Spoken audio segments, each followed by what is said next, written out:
Monday, March 1st. I'm Rim. I'm Scott. And this is Geeknights. Tonight, getting people to actually read the words on the screen. Let's do this. Had a weekend of skiing that was half epic win and half epic fail. Well, I mean, there was the whole fail with like the renting a car. Was there more fail than that? There was more fail than that. So should have stayed home. We could have played some games, watched some hockey. No, it was worth it in the end, though. Rental car fail. There was a bunch of snow, so the rental car place is just like, yeah, you know what? We closed. You're not going to get your car. He could have taken the skiing bus. Yeah, the skiing bus, that's $85 a person, and as I saw, gets there kind of late and had some other trouble. Because what's the point if it gets there late and you want to ski home? We get there, right? And as we're pulling up, we're running like a few minutes late, and I wanted to get there right when the slopes open. But I see, the lift isn't even running yet. Obviously, they're having a late start. This is good. Getting here earlier would have been a mistake. Oh, there was no power on the mountain all night. Oh, they just got power now. Most of the lifts aren't working. And there are record crowds. What do? Sell everybody lift tickets, let them get in line, and then get them all pissed off. There were people screaming at Hunter Mountain employees in line, demanding refunds, screaming that they're going to charge back their credit cards. I would demand a refund. You know, if I have a ticket and then the lift doesn't work, it's like if I go to Disney World and Space Mountain is closed. Sure, it happens sometimes, right? But here's if I go to Disney World and every ride is closed. So here's the thing. There's a ton of lifts, but there's only one lift from the bottom all the way up to the top. And that one was running then, but the wait to get up it was like an hour. Oh, because it was basically every single person was lined up, and it only goes person, two people. Yep. Two people. I get in this line, and I wait an hour, and I go up to the top, and then I find out that none of the other lifts are working up there, and the backside of the mountain just completely fucked. Mm-hmm. So basically, how could skiing get stopped by snow? You know how that happens? If you ski in New York, there really aren't any really actually good ski places. They're all a little bit chintzy. Uh-huh. I mean, I look at a blue or a black and the places that my friends at work all ski, and it makes Hunter Mountain look like this tiny little baby mountain with tiny little baby snow. Why don't you go where the people at work are skiing? Because I have to fly out there and spend like a week to make it worth it. Oh, they're flying in like Colorado. They're going to Colorado. The Alps. The closest they're going is Vermont. Oh, yeah, Vermont is actually huge with skiing. Yep. Like gigantic. You can go to Poconos, I think, right? So here's the problem, though. I would have just charged back my credit card, said, fuck all this, and hung out in the lodge drinking all day and then gone home. But the snow was the best snow New York State has probably ever seen. Mm-hmm. There was like 2 feet of like awesome powder and moguls and bumps everywhere. So I stuck with it, and after about 3 hours, they got everything working enough to where I could ski the rest of the day. Uh-huh. And they kept the lifts open an extra half hour at the end of the day to make up for it. So all in all, I'm not super mad because the skiing was pretty good, but here's the epic fail, and this did not involve me at all. Mm-hmm. The lift on the back mountain, they got power back on. So they turned that lift right back on. Bunch of people are on the lift, going down the West Mountain. Skojo and I are like, hey, let's go down the West Mountain. We're just about to go down the run when this guy's like, stop, don't go down. The lift just broke. There's no way back up if you go down there. And we look and we see all these people sitting on the lift stop going, derp, derp, derp, derp, derp, derp. Whoa. So you're about to get on a lift. Well, we were about to go down the back of the mountain. The only way anywhere from the bottom of those runs is up the lift that broke or walking 2 miles through the mountains back to the main lodge around the base of the mountain. Whoa. They don't have like an emergency service road or anything? They do, but you got to walk 2 miles on it. And damned if they're going to drive a car down. It's a service road. They're not going to drive like a snowmobile back there or something? Yeah, there's like 100, 200 people down there. So they just made them all walk. Really? They fixed it for long enough to get 200 people down there? No, because you can go down. You just couldn't get back up. So all these people went down when the lift wasn't running? They went down just as the lift had started up. 200 people went down. A lift starts, 200 people went shush. Basically, yeah. Whoa. This was the most crowded ski weekend ever. Like people were just hundreds of people were standing there. A lift activated, and they all went woo. Basically, and in fact, Gojo and I were standing there, right, and we're like, "Oh, what are the odds that the lift will start up in the next few minutes? Do you think we can just go down anyway?" Because that was the one I wanted to do that run. It would have been worth it almost. So that's not the real epic fail. The real epic fail is Captain Snowboard. Mm-hmm. we're on the lift, like the main lift going back up, me and Skojo, and we see, a snowboarder who's not doing so well way up in front of us. And Is he on the lift or is he? He's actually snowboarding. Okay, because I saw a video on the internet of a snowboarder on the lift who fell off the lift and landed face first in the snow for lols. I think I saw that same video. Okay. And then his friends are like, is he okay? And he didn't move. Yeah. And then the video ends. So he's coming down the mountain. He hits a mogul. He clearly didn't know what to do. And he flips over and disappears in like a sea of powdery snow. So we're all laughing on the lift. People start clapping. And then his snowboard comes flying out of the debris down the mountain, hits somebody in the skis, flips him over. Wait, so a snowboard just did poop? Yes, the guy was still in the snow. The guy was in the snow. Snowboard no longer on the guy, going down the mountain. So the snowboard just popped out. Going down the mountain like a rocket. How could it go so fast on its own? Because it's going straight down, and there's no guy on it anymore. No one controlling it. I mean, when you ski, you kind of go left, right, around the bumps. You don't go straight down the mountain. That's how you die. Mm-hmm. So it's picking up speed. It takes one guy out. At this point, everyone in the lift is yelling, look out, look out. And I look down, it goes past us, and there's this whole chain of people skiing. And it's going straight for the person in the front. And you hear in the distance as the guy sees it, oh shit! And then it hits his skis, knocks him down. All the people behind him run into him. It's this giant disaster. It keeps going. It took out like 5 more groups of people and disappeared in the distance. So how did the snowboarder get down the mountain? So on his ass? So I, get up to the top. We ski back down, and I see this guy walking down the mountain slowly and carefully. And I'm like, lose your snowboard? He's like, yeah, you see where it went? And I was like, there's probably going to be some police waiting for you at the bottom. He's like, what'd it do? What'd he do? That's exactly what he said. What'd it do? Would they really? Police wouldn't arrest He you? actually, he didn't break a law, I don't think. But 1, you're not supposed to let your snowboard come off. And 2, you have... Well, it's not like he could help it. Did he take it off on purpose? Here's the thing. You can't use devices on a ski resort, like on a slope, that don't have arresters on them. Like my skis, if they pop off, like if I screw up and flip over, and this happened a couple times, these things pop out of the ski like brakes, so it can't actually go down the mountain. It stops. Uh-huh. He did not follow the rules. They probably were waiting down there with his snowboard to cut his lift ticket off. All right. Yeah, so that was some of the epic fail. Also, the road was closed on the way down when we were trying to leave, not due to the snow, but due to a brawl at the pub. Well, of course. What are pubs for? Brawling and getting adventures. Yes. So I spent this weekend, I put together a home theater computer. Oh, yeah. How'd that thing turn out? Well, basically, here was my situation, right? It was like, okay, I can get another Mac Mini. The problem with the Mac Mini was that I had to get special cables to make the HDMI and stuff work. Pros. We know the form factor is great already. It's basically silent and tiny and looks good. Pro, we know all that Apple stuff works really, really well. Yep. We know Boxy runs on it. Yep. Cons, it costs more money than everything else. Yeah, and it needs a special cable to hook up to the TV. And it can't emulate or anything unless you buy BS yeah, or spend a lot of time fiddling. This is the thing here, right? All it could really do is play video, right? It can't do other things. Like, I wanted to play Street Fighter, which I bought on Steam, right, on my TV, even though I bought it for the computer, which I could do if I had a computer connected to my television. But the Mac Mini, even if I put Windows on it with the boot camp, not powerful enough to really play Street Fighter 4, right? Or Trine. Trine was another game. Trine is a PS3 only game. And if you saw the news today, good thing I don't have a PS3.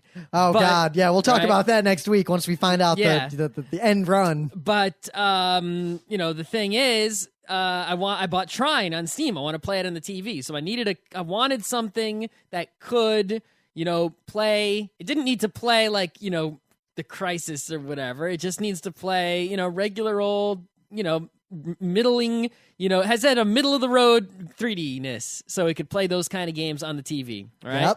Yep.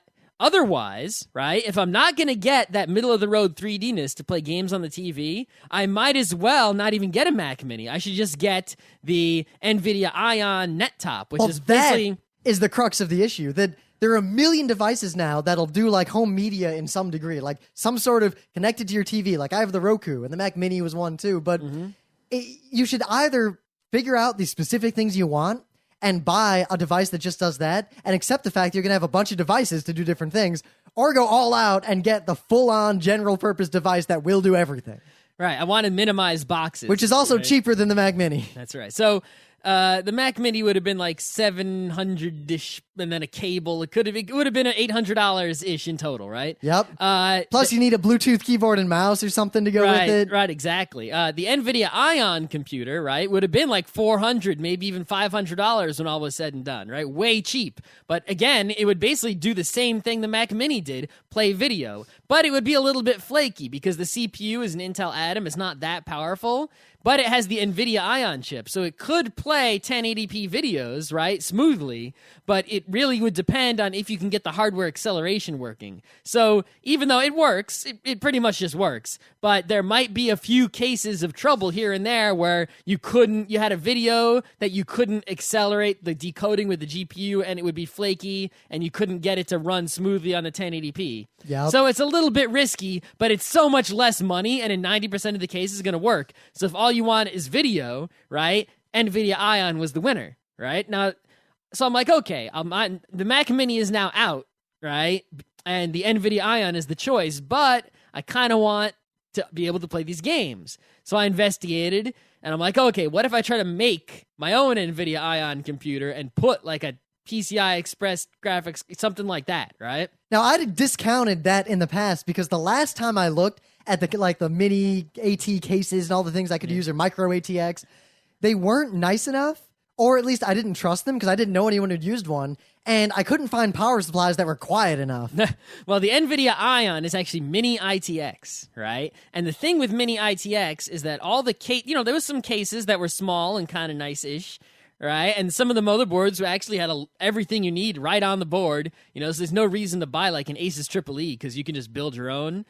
But because it's mini ITX and everything is weird, it's like, is this really going to work? If I buy one of these, it's like, what power supply do I get? And there were like all these weird power supplies, there wasn't really a set stand. Yep. Like I saw an ITX motherboard with an ATX power supply connector, but the case was like 60-watt power supply. And I'm like, what? Is that going to work with this motherboard? And you couldn't put a big hard drive in there. You had to get a tiny one. So I'm like, if I get a tiny one, is that going to work? Am I going to have the right serial ATA connectors? Everything gets weird when you go into the micro ITX I land. think that's partly us showing our age, because remember, back in the day, we were willing to accept a lot more BS like that a long time ago. Yeah. I mean, remember when you make a new computer, like, will this motherboard work was a concern of any computer. Yeah. I mean, if I did enough research, I could have figured out a combination of parts that would have worked, or I could have thrown up my hands and bought an already built NVIDIA Ion, which is probably going to be just as good in the end, maybe even with a nicer case, because the parts would have been packed in more closely. There is a third option that we have, not everyone has. You could have crowdsourced it to the listeners. That's true, and then found out what they would have built. But I was basically like, all right. So, I spec'd one out. I was like, okay. So then I'm like, all right, let's look at like another option. The other option was to get a micro ATX board, right? Which is, it's an basically I don't really see a reason why anyone today should buy an ATX motherboard, right? I mean, they're really, so few people need, right, all the extra, all you really get with a full-size ATX motherboard these days is a bunch of extra PCIs and PCI Express slots that most people do not need. Well, to be fair, when I was looking at mine, for what I wanted, I couldn't find a micro or a mini case that I liked that would have worked with my setup. That's true, but remember, you can always put a micro. Most ATX motherboards, you can put a micro ATX motherboard in there. Yep. Though because I wanted, remember, I had some weird requirements. I wanted Intel. I'm done with using like 8-bit Asus. Yep. But for what I wanted specifically, I couldn't find a micro one that had everything else I want. I don't want to get into the details of it, but I couldn't find basically a micro or a mini motherboard that had everything exactly that I wanted that was also reasonably priced compared to the ATX ones that did the same stuff. All right, so I got a $125 Asus motherboard, right? It can take an i7, i5, or i3. How much RAM? It can take up to 16 gigs of RAM. It has 4 slots, right? Oh, so it's only the dual channel? Not that matters. No, not that matters. It's got 6 serial ATA ports, right? It's got a PCI Express slot for the video card, the X16. Onboard sound?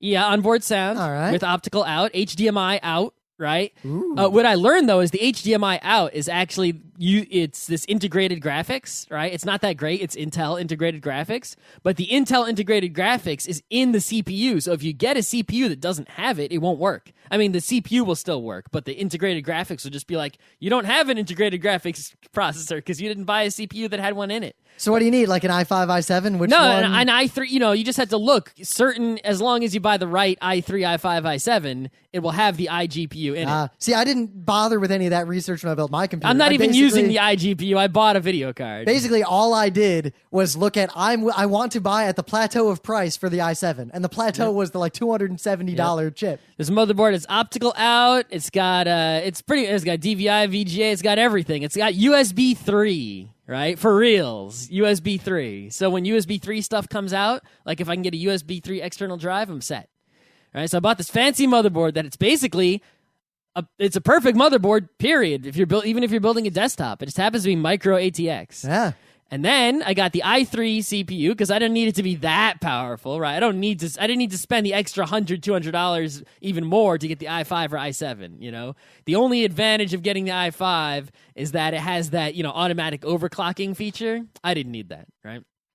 I got this ultra quiet PSU. I got, 4 gigs of RAM. I basically built a $900 computer. The only thing is I got this case.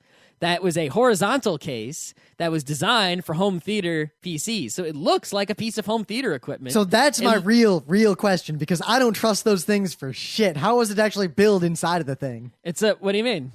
Like, was it easy to install the motherboard and everything? It was incredibly easy to install the motherboard, easier than to do it in my mid tower. See, now that basically solves, I had this suspicion because my other computer, the old one that I was doing Geeknights on before, it was at the time like one of the better rated like full tower cases, but it was kind of a pain in the ass to like route all the cables and everything in it.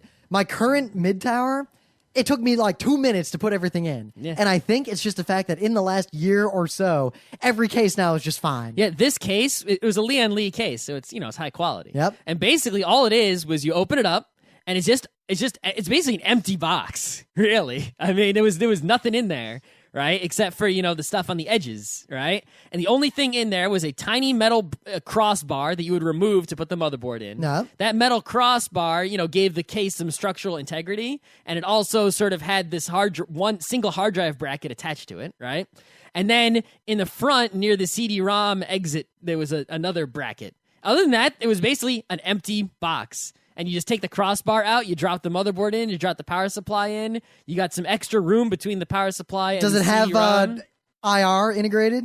There's no infrareds, no. I wondered because I didn't see a lot of things that have that. I mean, every motherboard or anything I saw that had integrated IR was either weird, like really weird, or old. Now, see, I am actually having some trouble with controlling this computer, right? I have a wireless USB mouse that was extra that I've been using, right? But for keyboards, it's like, I don't, it's like I could go and try to use, the motherboard doesn't have Bluetooth, so I could try to use a Bluetooth dongle and use a Mac keyboard, which would be okay if it worked. Yeah. But it's too much, it's going to be too much fiddling to make it What about paying work. for one of those iPhone apps?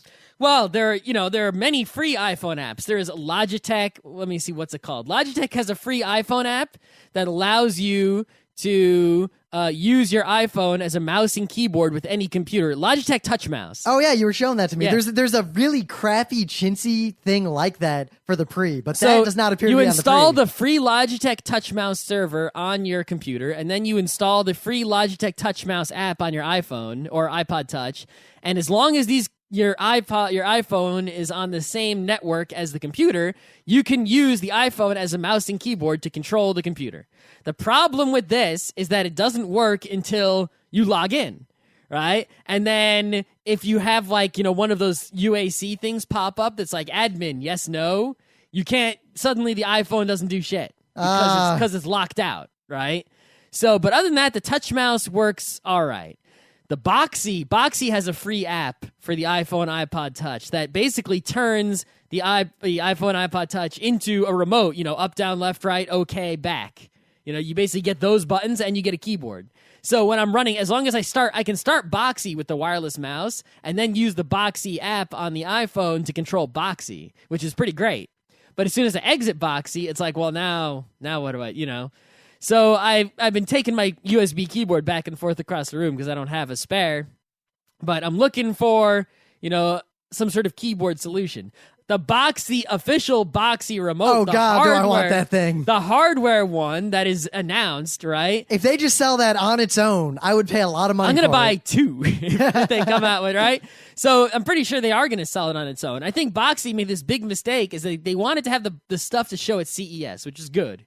But they're not able. Where is it? We're waiting. It's like Apple has. I think one thing Apple does that's very smart for all the stupid things they do is they announce something at the last second and then they give it to you, right? Yep. So there's none of this forgetting about it, right? There's none of this, people, when the excitement is at the max, here it is, buy it right now. Plus None even, of this big excitement drops off. Oh, you can buy it, and we didn't well, get here's the sales trouble. equal to The original Boxy excitement. would have had a lot more excitement if they'd come to the game sooner. But I mean, the Roku's been around for a long time already. But the only thing Boxy has going for it, the Boxy box at least, not the Boxy software, is that remote comes with it, and it just comes with Boxy. Any nerd can just put Boxy on anything. Well, Boxy, wants you to just put Boxy on anything, but, they want to sell the Boxy box mostly to people who can't just put Boxy, Well, the here's what I Boxy imagine. guys, they're smart nerds like us. I went to their event, but I think they are going to sell the remote on its own. They just aren't doing it yet. Yep. Well, what I I need imagine- it now. I got the computer now. I need the remote now. What I imagine, they have 2 markets. If I buy something else,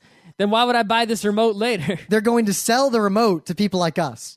They're going to sell the Boxy box along with the remote to people like us that we are then going to set up for our parents. Yeah. Anyway, so to make to end this story, right? Because the case is all a home theater case, I needed to get a low profile video card. And the thing is, I basically bought the best low profile video card, which was an ATI something, and it works. It plays the games well enough. If you're not going to install Linux, it's probably okay. Well, no. You want it? All right. So here, right, I was talking all, the smack, and the ATA fanboys in the forum came back at me like, oh, you're just full of shit, right? Because I was saying stuff like, remember back in the day when we had the original Ubuntu computer in the living room? Oh, and we couldn't use the ATI. There was it had a video out, S-video out, but you could not turn it on in Linux because the driver was so shitty. Right, and because the card, right, but with the NVIDIA card, you would turn the computer on, and immediately the video output would just work, right? Yep. Okay, so this ATI card was a little bit better than that old ATI card. I plugged in HDMI, I never plugged in VGA or DVI, and boom, it immediately showed up on the TV. It was right. There's clearly a but here. Of course, after I installed the Windows driver, right, which is really shitty compared to the NVIDIA one, I don't care what you people say, right? Guess what happened? Stopped working? No, the image was still 1080p, but there was like a 2-inch black border around the screen. What? So I had to go into a hidden area, and difficult to find. So difficult to find, I had to Google for how to find it, right? Area of the ATI driver and find this overscan setting to basically get the image to take up the entire size of my television. Wait, that doesn't seem to make sense because to me, overscan used to be on SD TVs. You'd have that little extra area that wasn't technically supposed to be there, but you could turn on overscan support if you knew that you had those extra 30 or 40 or whatever, quote unquote pixels. I mean, on the I sides. basically put the overscan up 2 clicks because it was sort of dead discrete, settings. It wasn't a smooth slider. Yep. And it was then exactly the same size as my television, and it's definitely 1080p for reals. It's not like that sounds like a case of a non-intelligent default. Yeah. So I don't, you ATI fanboys may have it correct. ATI talking about 3D performance versus price. For the card ratio. Well, if you discount Linux. ATI might be currently winning. However, right, ATI and AMD, they still fail on these fundamental things. Does the product work? Does the video output correctly? The basics. You have to get all those fundamentals are far more important than your performance. I'll take an Intel chip, right, over an AMD one every day if either AMD one might be faster and it might be half the price. It doesn't matter because you know what? If I take the heatsink off the Intel one, it'll just slow down. And if I put the heatsink back on, it'll speed up again. If I take the heatsink off the AMD one, it'll just set on fire. Now, are you stupid? Are you sure? I mean, that was a problem with the old Athlons. That's true. And you know what? That's enough. Because to be fair, your knowledge on ATI and AMD is about vintage the last time you built a computer. I just built a computer the other day. The time before with that. an ATI video card in it, and it had a problem. Just the exact kind of problem I predicted it would have. A fundamental problem, not a lack of Yes, performance. I'm only calling you out on the set on fire. I don't think modern AMDs set on fire as quickly as the old Athlons did. Quad is probably true, but it doesn't change the fact that when my first computer... You're correct, and the facts are in your favor, but that does not change my opinion. My first computer was an Pentium 3 with an Intel 440 And I'll back that up motherboard. with an outdated anecdote. And that computer was 100% rock solid. From a bygone era that I cannot even prove. Every computer I had after that, up until recently, was an AMD Athlon. We had the... Solely based on personal anecdotes. Right. I had multiple Athlons. Remember all that whole pile of computer parts that was all Athlon equipment? How many different motherboards and Athlon processors and Duron processors? See, I'm going to step in right now piled because up? my anecdotal evidence is that the problems weren't the processors. In the end, it was the motherboards. I remember you always went with Asus because they were a little more stable, and I always went with 8-bit. No, I tried a bunch of different ones. I had an 8-bit, I had an Asus, I had all different kinds. I think it was other people in the crew that always went Asus. I think maybe Pete, I forget. But I always went 8-bit because they were a little faster, a little less stable, and I remember I'd spend like hours tweaking the BIOS and overclocking. Actually, I think I had 8-bit and then 8-bit again. Only my newest... the computer I just bought, the HTPC, was Asus, but before that it was all 8-bit. My only anecdote is thus. Every computer I've ever built until this current one had an 8-bit motherboard. And I would tweak the BIOS like crazy and overclock and do all that stuff to make it work and do special stuff. And there are all these advanced functionalities. I learned how they all work. I always had some weird problem, some weird hardware incompatibility, weird stuff, like really weird stuff. Power supply with proper voltage doesn't work because of a weird bug that only affects this one power supply and this one motherboard. Yep. When I finally switched to an Intel full-on motherboard, it was the first time I've ever built a computer, and it posted on the first try. Well, you know what? I gotta say, yes, the 8-bit is a little weird like that, with all those weird overclock settings, but the Asus I just bought with the weird overclock settings, no problem. My current desktop is a gigabyte motherboard, no problem, right? What the difference in my experience of all the computers I've built is as long as it is all the Intel computers I've built, no problem, because they had Intel chipsets, even though none of the motherboards were made by Intel. Yep. The chipsets were Intel and the processors were Intel. All the ones that were AMD processors, AMD chipsets, or, a VIA or whoever else made, NVIDIA chipsets, even the G4. Enforce. Right? I mean, yeah, the Enforce. Oh, not so my great. last computer, I went with 8-bit Enforce, and I had all these weird troubles that still plague the computer to this day. Meanwhile, my Intel everything down there, humming like a champ. Yeah, Enforce, not really that great in the end. Well. We have nothing but anecdotal evidence to back this up. It doesn't matter, right? I mean, this is my experience. All the Intel computers I've made were freaking rock solid, rock hard awesome. And all the AMD computers I've made, and I've made a bunch, rock were hard. all basically broke. Not rock solid, rock hard. Yes, rock That- hard. I don't know if So, I got, just now I bought a brand new computer. All the Intel parts, right, or Intel-related parts, because I did get an i3, right, just fine. The only thing that any flakiness is all was this one ATI video card, And the thing is, I'm not going to regret the decision. I don't wish I had picked a different video card because at the current point in time, that is the best low-profile 3D card. And if I would have gotten any other, I couldn't have gotten a non-low profile card because then I would not have been able to, get the gaming, and then what would have been the point? And, there wasn't a better low-profile card to go for yet. Maybe in the future, a year or two down the road, a better low-profile card will come out I could put in there and replace this one. But not right now. So it was still the right choice, but it had problems. It wasn't perfect. You went on. I couldn't make my really, really lame joke. There was one thing that was rock hard about my last 8-bit motherboard. The fluid in the capacitors. Oh, all right. So we went on a long time for that, so I don't want to talk about this a lot. I'd rather, I think, do a show on it instead. Penn, uncovering plagiarism, authorship, and social software misuse. They have a cool project that is basically they're trying to make systems that will automatically determine when someone has vandalized a website like Wikipedia, as opposed to having added a legitimate update. And it's kind of like taking CAPTCHAs to the next level and not just making someone prove they're a human before letting them post, but making a post itself prove that it is meaningful. Mm-hmm. And The only argument I've seen against this sort of thing so far is that it might weed out people who are making legitimate or trying to make legitimate updates to things, blog posts, Wikipedia update, whatever, but are not, super competent or are not super good at expressing their thoughts. And, the captcha problem, where as captchas get more complicated, there are humans who cannot pass the captcha legitimately. Mm-hmm. And I feel the same way about this that I feel about those things. If you cannot get through the plagiarism and abuse detection system and you are a human, your post did not deserve to make it through anyway.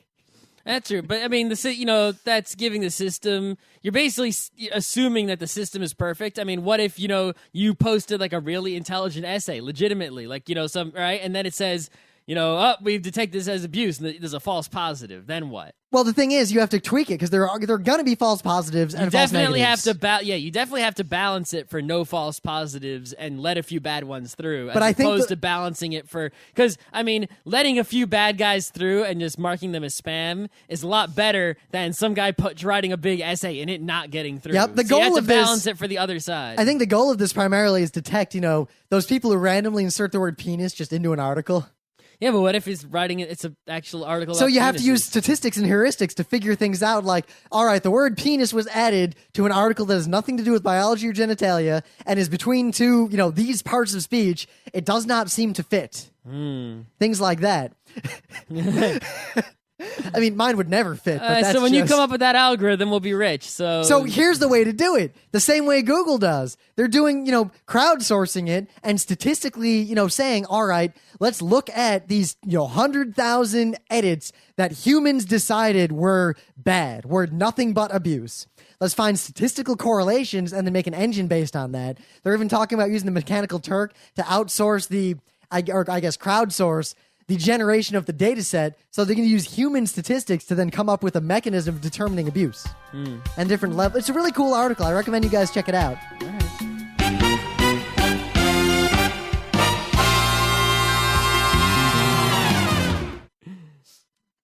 Wow, we went on a while. Things of the day. Nikolai Tesla's letterhead. I have no idea if this is legitimate or not, but it's legitimate. I want this to be my letterhead. Good God. This is like the best letterhead I've ever seen. I want a letterhead, perhaps, the thing is, letterhead is sort of pointless now. Yeah, it is, but this is, I kind of want a letterhead just for purposes like, I don't know, writing a letter to someone. When would you do that? Whenever we do press stuff, right? You never run afoul of this. Most media places or people that accept press registrations require a letter from the editor or the producer on the company's letterhead stating the assignment of the reporter.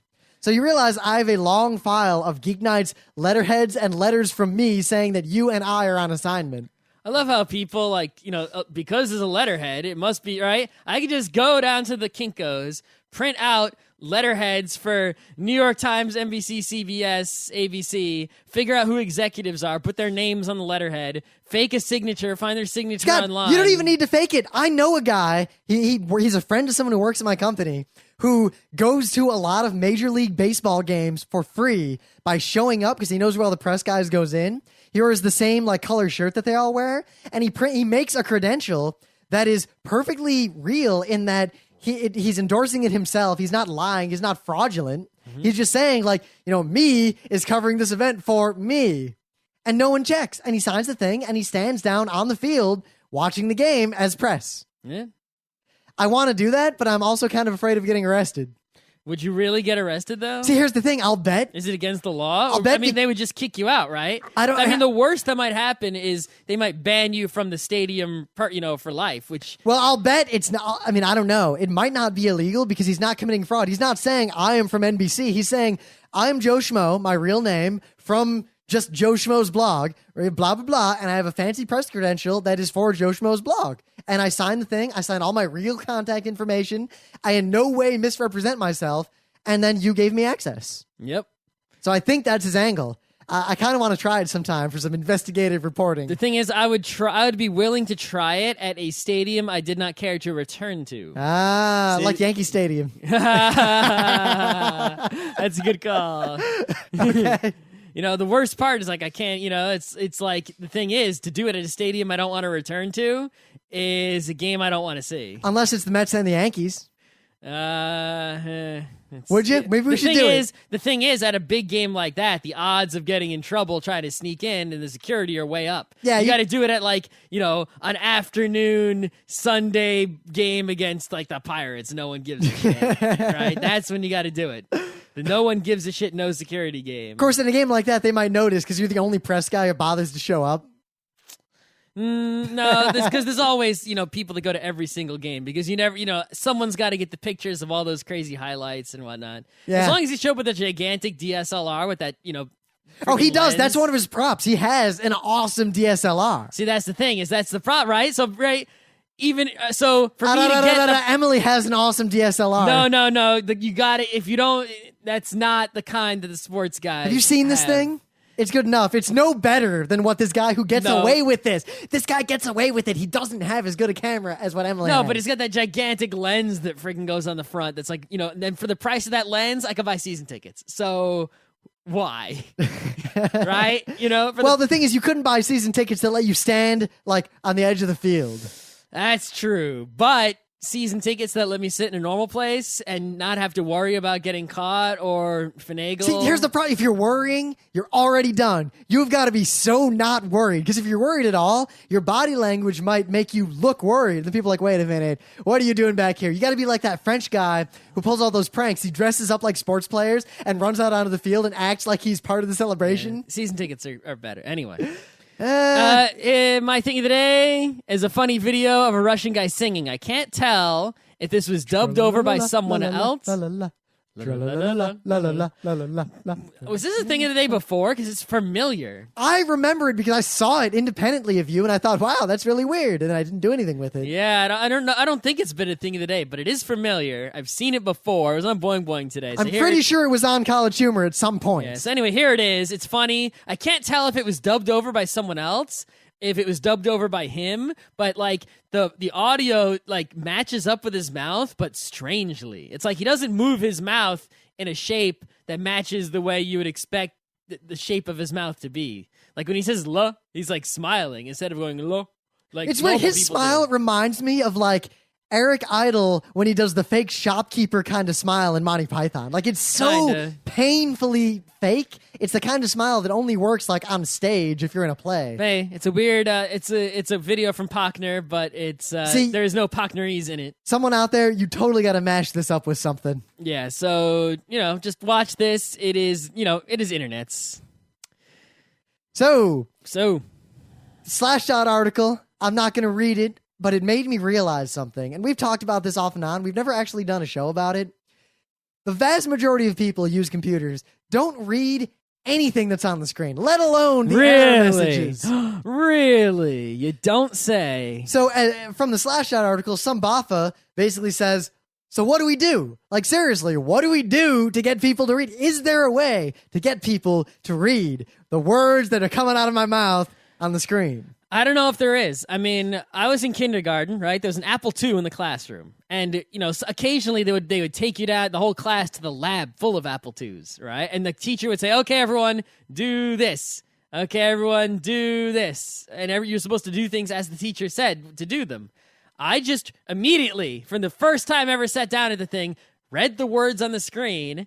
And not only did I figure out that I could use the up and down arrows and then the enter key to select. But I figured out that I could actually press the number of the option I wanted. But I figured out that there was a shared unprotected network drive, and then this was in kindergarten on an Apple II on its own. I'm talking middle school here. Yeah, the previous class had already done the BS assignment, and I just went to the network drive, found the teacher's copy of what she wanted to look like, saved it as my own, and was done. Yep. And then I played Commander Keen for the rest of the class. That's right.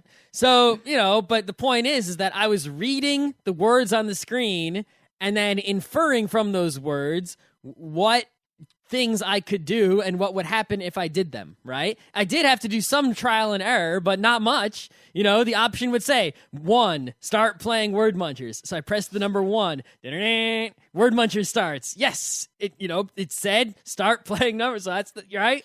So it seemed like, though, that few other kids in the class had this ability. And even today, I mean, a couple weeks ago, I upgraded my parents to newer Ubuntu, and it was much better for them. Ubuntu. I haven't done that in a while. All right. The thing is, right, there's a new IM client. It's not Pigeon. Like, the default IM client is different, right? So they had to create their IM accounts in the, Epiphany or whatever it's called. So I'm like, they're like, how do I do it? And I'm like, I don't know. Just read the words on the screen and, look for a word like, to create account, click here, or accounts, add new account, or something along those lines. Just read the words, click on the words that make sense, infer from the words what buttons do what. And my mom still was unable to do this, even though I told her, read the words on the screen, and she just couldn't. So here's the thing. I'm going to read someone else's anecdote from Slashdot, because all of us, we're tech people. We have a million anecdotes of, dumbass users like, I changed the color of a button and they couldn't do their job, or the error said your monitor is unplugged and it read it to them out loud and they just didn't know what to do. Yep. But this anecdote is the rare occurrence where it seems like it's a techie who saw the person who was having the problem and got to overhear their conversation with the tech while simultaneously observing what the user was doing that the real tech on the phone couldn't see. Oh, man, that's good. And I realized everything that's going on here. So, Hungry Hobo, your anecdote, I salute you. All right. The most memorable example for me was when I was working part-time as a tote at a race tractor in college. A horse racetrack? Yes. What does a tote do? I don't know. Shovels a horse poop? I think they carry stuff around. Okay. There was some significant quote-unquote technical problem, which was delaying the races. I was in the cash room, and the manager was on the phone to the control room asking what was wrong. Should have made a heist. She asked me to carry down a TV. Okay. So I grabbed one of these dusty little old ones and carry it down, thinking one of the displays must have burned out or something. Mm-hmm. I get down to the room, and the woman who was in the control room was on the phone with some tech support drone, wherever the company outsourced this shit to. Turned out she'd told my manager there was something wrong with the monitor and had somehow translated that to TV. So obviously this is why the guy was asked to carry a TV down to the control room. Mm-hmm. I look at the screen, and bouncing slowly around all over the screen, there's a big gray box. It covers half the screen, and the only way it could make more of a point was if it was flashing in many colors. Yep. Current monitor resolution not supported, 1200 by 1600. Mm-hmm. The first thing I assumed was that she had read this to the tech on the other line, and there was something deeper wrong, so I don't do anything, just hang out, blah, blah, blah, blah, blah. It becomes very clear after a few moments that she had not, in fact, read this error to the tech. It's as though there's a massive blind spot where the error is. Mm-hmm. This isn't a little error like you get in Windows whenever it tells you to do something and users ignore and click right through. This is a fairly unusual big gray box bouncing around the screen. I can hear the tech on the other side asking her if she sees any errors or messages of any kind, and she says no. At this point, the guy is in parentheses, what the fuck? All the while, the clock is ticking, costing the racetrack money per minute. Mm-hmm. I tactfully hint that perhaps I, being a computer nerd in the comp sci program who's worked with tech in the past, might be able to help, but she's one of those territorial types who doesn't want me to intervene. Blah, blah, blah, blah, blah. She basically will not let the guy even go so far as to read the error message that he sees on the screen to her or to the tech. Yep. And I don't want to go through the rest, but basically what he's realized here and what I now realize is that people don't actually see the error messages. They see something has gone wrong and something is different, and the words don't appear to them. All that appears in their brain is either nothing or a big gray box that is translated in their brain to, there is a problem that I'm 100% unequipped to deal with, and I cannot and will not in any way interact with anything on this device at any point further. I need someone to hold my hand. Yeah. They physically do not see them. It's like the error is there, and it's not that they read it and didn't understand it. It's not that they didn't read it. It's that they don't even get to the point of recognizing it as a problem. Well, let me give another anecdote, right? So my cousin had a laptop once, and it was full of viruses and shit, right? So he's like, oh, can you help me out? So I'm like, oh, we'll just reinstall Windows, no problem. So that's what I did, and it was fine. And, I was like trying to give her advice on how to not get viruses in the future.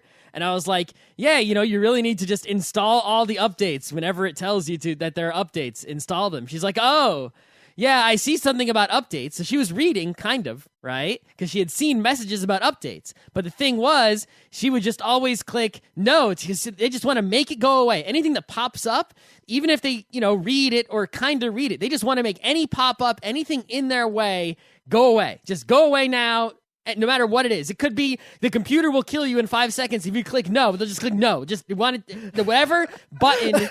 On one hand, right. I very much enjoy tribes too. But on the other hand, I value my bean machine. Exactly. My bean bag. Any message that pops up and gets in the way of someone just doing what they want to do right now, they just want to make it go away. And they'll click okay, cancel. They don't give a shit.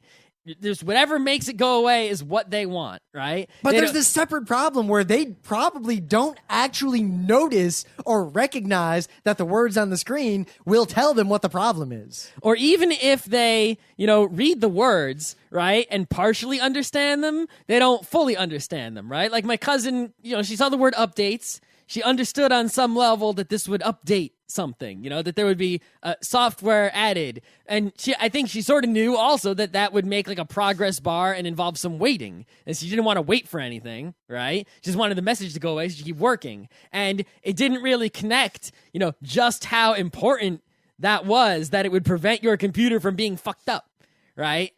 So, because it didn't do anything, directly to her user experience. It was actually making her user experience more negative by giving her all these messages, and any updates would have been completely invisible to her behind the scenes. See, now there are multiple levels going on here because I keep cribbing from Slashdot notes here, but maybe it's just that anecdotes from all these other people give me, a bigger experience than the ones we have on our own. Mm-hmm. Another guy, Mickerbids, I'm only saying who these people are because I want to give them credit because I'm totally stealing from them, points out a couple of interesting facts that these people probably in many cases, there's one level of they see the error, but they don't understand it, so they ignore it and want it to go away. But there is, I think, a legitimate lower level of actually do not see them. And he has two examples of Quite this. likely. One, car drivers will often, many times, this has been documented, hit a motorcycle. But if you look at video of the accident, they looked directly at the motorcycle as they were changing lanes. But their brain did not process somehow that that the motorcycle was there because they're not used to seeing motorcycles. And think about the first time you drive. You've never driven a car before. You're learning how to drive. There's all this information, and it's really hard to parse it all. It's kind of this bewildering experience the first time you're driving in real traffic. You're worried about obstacles and people and cars and birds and signs. Once you're a good driver, your brain kind of breaks these things down into symbols. So when you're changing lanes, some people who aren't good drivers, their brain thinks, is there the symbol of a car in my way? No, then I can change lanes. If there's a motorcycle there, they don't see it. They really don't see it. Because their brain doesn't say, they don't see obstacle. They see not a car, I can go.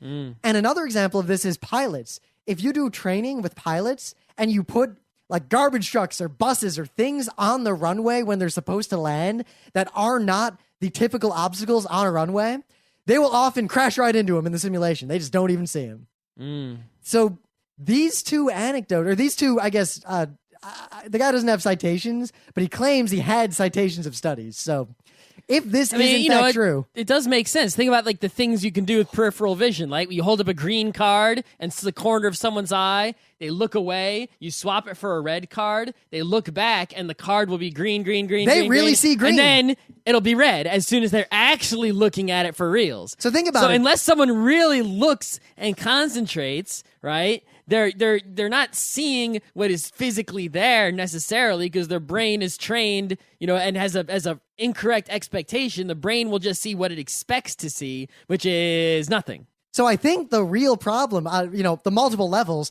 the layer one problem is very simple. There are some people who, for whatever reason, are not that good with a task or have oversimplified a task or an interaction. The drivers who don't see motorcycles have oversimplified the symbols they're dealing with in their brain into car, sign, these sorts of things. They literally do not see the pedestrian. They literally do not see the motorcycle because their brain is working on such a simplistic, symbolic level. That's true. The same thing happens with computers. Some people, they only know how to do a little bit with a computer. Their brain is only working on very limited symbol sets, and they probably actually do not see some of these symbols. Like if the error message doesn't look like what they expect an error to see, they just don't notice it. Yeah. Oh, I mean, think about, right, the big hubbub on the internet a couple weeks ago about if you type Facebook login into Google and felt lucky, the top result was this blog post about Facebook changing its login. Those comments. And a bunch of people thought that this was, right, the Facebook login page, and it had changed because they didn't actually read the page or comprehend that this was a blog with an article talking about the Facebook login, or that when you type Facebook login, you're actually doing a search, and people, they basically like, what changed? And they saw a place to comment, and they know how to comment because they know how to do things on Facebook. So they commented and were like, why is Facebook red? What did you do? I just want to log into my Facebook. Blah. Now think about this. This is the same thing that happens to young kids who are learning language, like they're learning to read, but they learn how to read not phonetically, not with phonics, but through like word recognition or first character, last character recognition, which is a common way kids learn if they're not guided properly. Mm-hmm. Kids will see like a word starts with M, and they'll assume it's mom, but the word might be massive or mononucleosis. But they say mom because they've basically taken this symbolic mental shortcut, and they didn't see the rest of the word because their brain made a decision before they got to that point. And I think it's the exact same thing. The symbols your brain is using, if they're misapplied or so simplistic that you like things that don't fit into the symbols don't exist, then you get into this weird situation where you won't be able to react properly to a symbol that is, well, I guess, a real data or datum that is presented to you because your symbology is messed up. I think they saw their symbology was Facebook login page. It looked different, so they misapplied the alternate symbology of posting to a blog or commenting. So they applied the commenting symbology to the wrong situation because they understood these two disparate contexts, but did not realize that they were two actually different situations. This is why we have the Geeknights book club, and this is why reading is important, and this is why audiobooks, I don't care what you people say, is not reading, right? The ability to look at words and to have words appear at you and to always be able to process those words no matter what context they appear in and process them correctly is what separates smart people from vegetables. You guys saw that, right? that post in the forum. I was talking about literacy, how a good third of Americans cannot parse simple information from simple paragraphs. And I'm talking like, Bill has 5 apples, Joan has 6 apples. How many apples does Bill have? And furthermore, only 15% of Americans, according to many metrics, can actually be considered to be fully literate in the English language. Yeah, I mean, they say the literacy rate, like if you look at the almanac or whatever, is 99%. That means that people can, read stop signs. Yeah, they can read. Well, the people don't even read a stop sign. It's just a big red symbol. You don't read a stop sign. But like I don't read. They can read sign. street signs. They can read signs like mall this way, that sort of thing. They understand words, but there's a whole different measure of literacy of being able to take words, put them together, and figure out meaning. Yeah, take a lot of words and a lot of different contexts, put them together and extract the correct meaning from them. And I mean, the first thing you need to do if you're going to do that is to be able to see the words. If you can't see them, you can't read them. And then after you see them, you need to read them. You need to know what they all mean. You need to read them correct. It's actually quite difficult. And most people in the world, most people can do it, but they can't do it well enough. Or, in all contexts. Context, that's the key. These are a lot of people are very smart in one realm, but in the computer realm, they misapply some brain symbology or some brain process to a completely unrelated process in the computer because they don't understand what's actually going on. I mean, the thing is, like, look at me, right? I don't really know, I know science, but I'm not a scientist. I don't really know science. If you give me some, medical handbook, it's just like blah, blah, blah, blah, right? Yep, I can tell you all the phases of mitosis. But I can take it, and I can, there's a chapter about some crazy bacteria, right? And I can read it.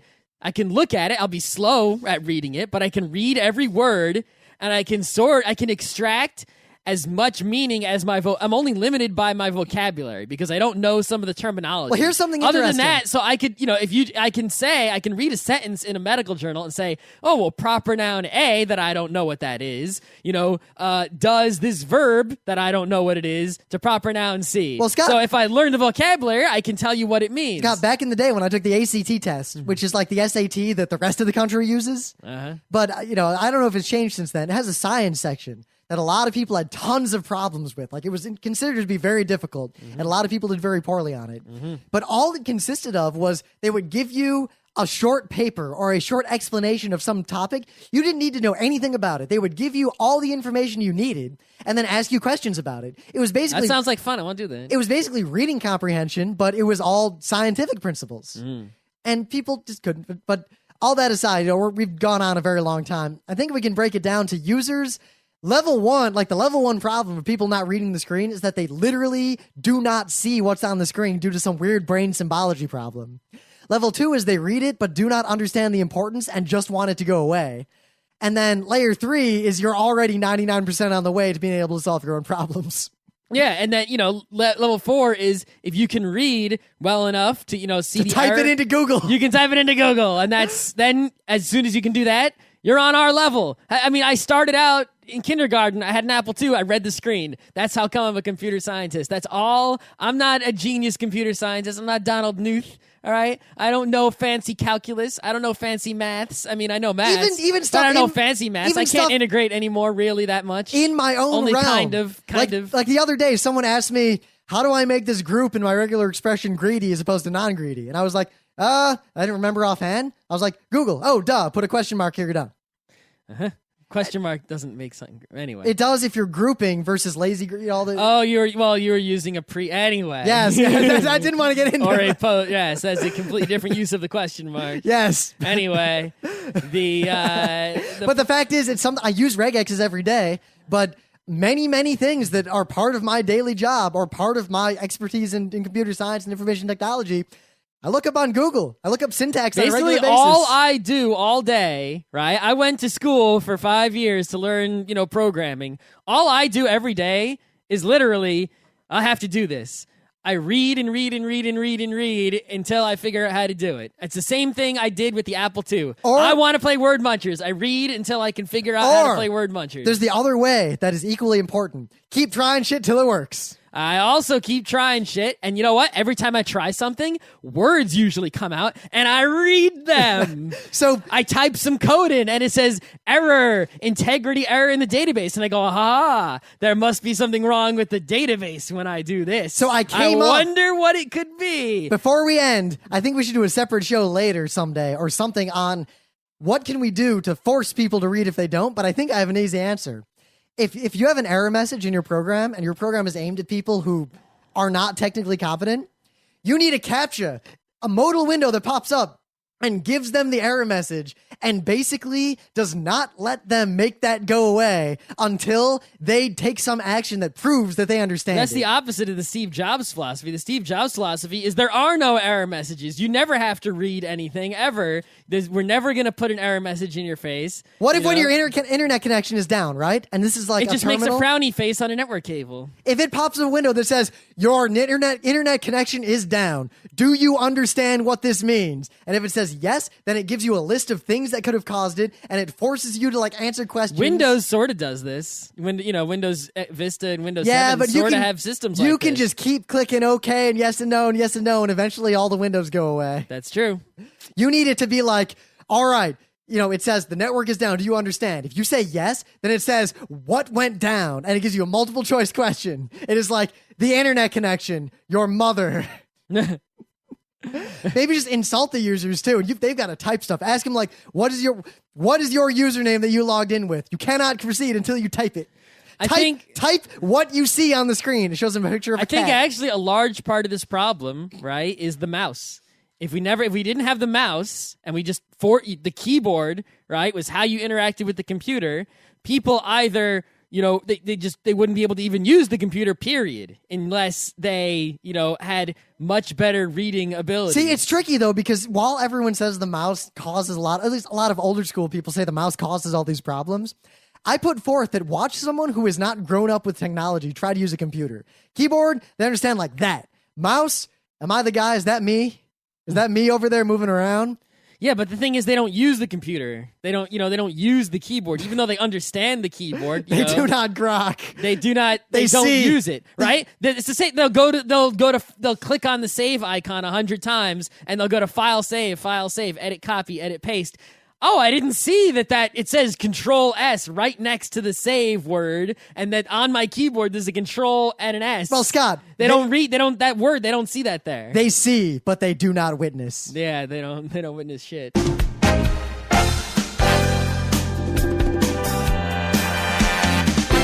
This has been Geeknights with Rim and Scott. Special thanks to DJ Pretzel for the opening music, Kat Lee for web design, and Brando K for the logos. Be sure to visit our website at frontrowcrew.com for show notes, discussion, news, and more. Remember, Geeknights is not one, but 4 different shows. Sci-Tech Mondays, Gaming Tuesdays, Anime Comic Wednesdays, and Indiscriminate Thursdays. Geeknights is distributed under a Creative Commons Attribution 3.0 license.